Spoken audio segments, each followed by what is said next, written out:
What's going on, guys? It's Princer25 here. In this video that I have for you today, I'm going to be giving you kind of like a gameplay slash overview slash review of a game I've been playing a lot recently.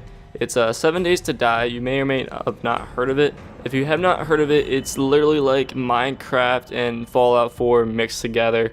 But you'll be seeing that in the video. But it's actually a really good game. I really do enjoy it. I've actually put a lot of hours into this game, so I'm gonna give you an overview if you're like if you're on the fence about buying it, or if you're just looking for a few more details in this video. I have it here for you. So without further ado, let's get into this. Now, before you guys actually start playing a game, you get into your very first game, I highly recommend you do adjust the settings a little bit. I'm not saying put it on creative mode, but adjust the settings where it might be a little bit easier on you, because if you're going in there with not knowing what you're doing or have no idea about the game, it can be very difficult and you will probably struggle a little bit. So I highly recommend that you do adjust the settings, and trust me, you will thank me later, at least until you get used to the controls and get at least used to the layout of the game. Okay, so after you adjust the game settings to your likings, or if you just said screw it, let's just take a stab at it with the default settings and go balls deep, your main objective for either nav game or random gen is to survive as long as possible.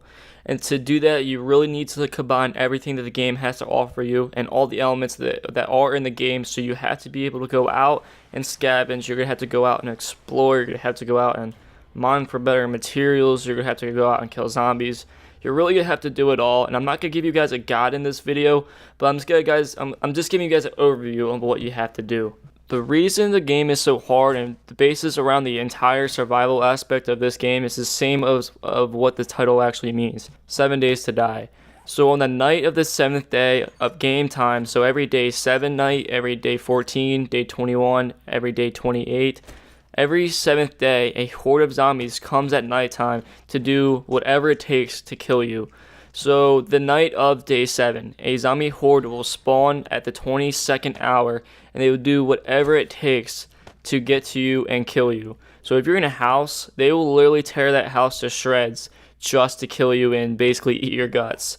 And then these hordes actually get progressively harder. So on the day 14th horde will be harder than the day 7 horde.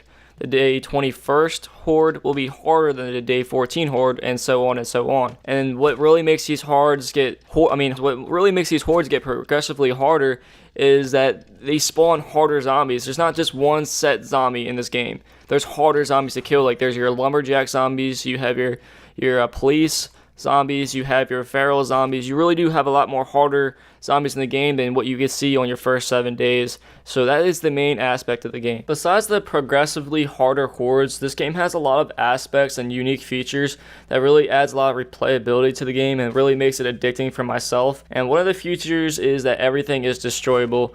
Just like Minecraft, you can literally destroy anything and everything, but different than Minecraft, there are a lot of things you can destroy other than just blocks. You can destroy mailboxes, you can destroy cars, you can destroy trees. There's so much you can destroy, and it really adds a lot of replayability and creativism to which really makes it fun for myself. Another unique feature that's actually really cool is that gravity plays a huge role in this game as well.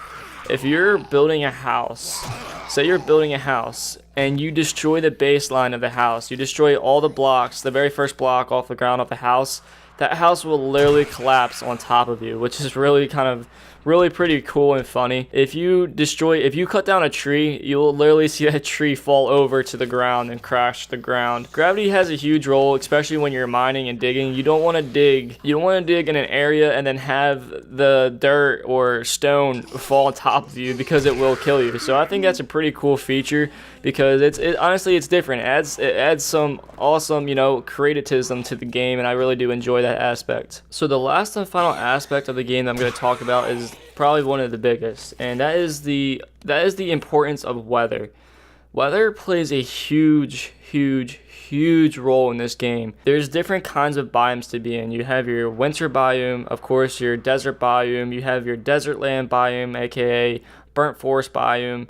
You have tons of different biomes, and the weather in those biomes really do affect your character in a huge way.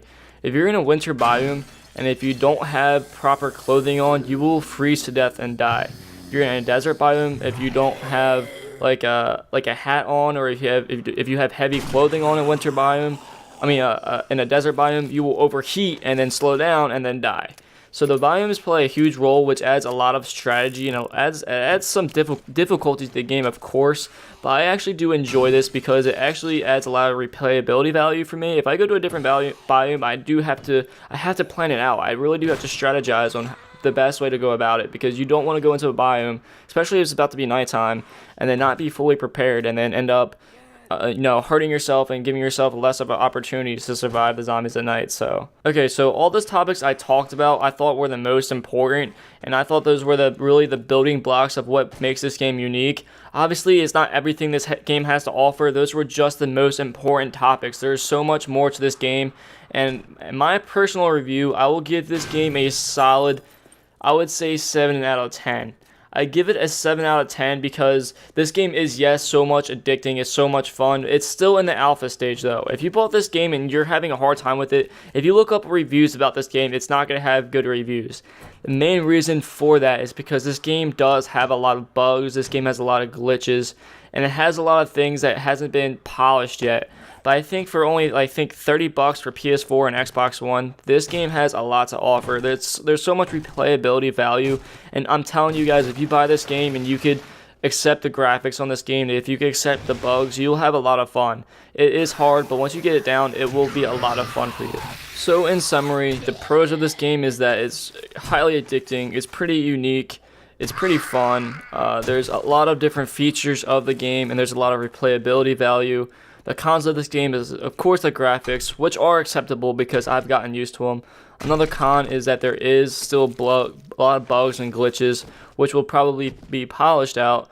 Another con of this game is that it is very hard to learn at first.